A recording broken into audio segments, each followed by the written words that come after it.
তেবাড়িয়ায় রাজশাহী জোনের প্রথম রিজিওনাল ওয়াকফেনো ইজতেমা ও পিতামাতা সম্মেলন অনুষ্ঠিত। সপ্তর্ষি মিডিয়ার প্রতিনিধির পাঠানো ভিডিও চিত্রে এবার থাকছে বিস্তারিত।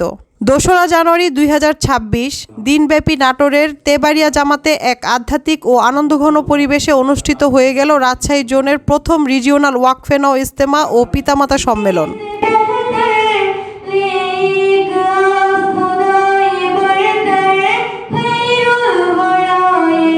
রাজশাহী জোনের অধীনে থাকা মোট ৯টি জামাত এই সম্মেলনে অত্যন্ত উৎসাহের সাথে অংশগ্রহণ করে। অনুষ্ঠানের প্রধান অতিথি হিসেবে উপস্থিত ছিলেন জনাব মোহাম্মদ জহুরুল ইসলাম মনি, ন্যাশনাল সেক্রেটারি ওয়াকফেনো বাংলাদেশ। তিনি তার মূল্যবান বক্তব্যে ওয়াকফেনো সন্তানদের জীবন উৎসর্গ বা কুরবানি এবং ইবাদতের গুরুত্ব নিয়ে বিশেষ নসিহত পেশ করেন। এছাড়াও অনুষ্ঠানে উপস্থিত থেকে গুরুত্বপূর্ণ দিক নির্দেশনা প্রদান করেন জনাব হালিম আহমদ হাজারি, সহকারী ন্যাশনাল সেক্রেটারি ওয়াকফেনো। অনুষ্ঠানে আরও উপস্থিত থেকে বক্তব্য রাখেন জনাব মোহাম্মদ এনামুর রহমান আফরাদ, জোনাল ইনচার্জ, মাওলানা খালিদ হোসেন সবুজ এবং স্থানীয় জামাতের প্রেসিডেন্ট জনাব এলাহি আল আমিন। দিনব্যাপী এই আয়োজনে শুধু তালিমি বা শিক্ষা বিষয়ক প্রতিযোগিতাই নয়, বরং ছিল চমৎকার সব খেলাধুলার আয়োজন।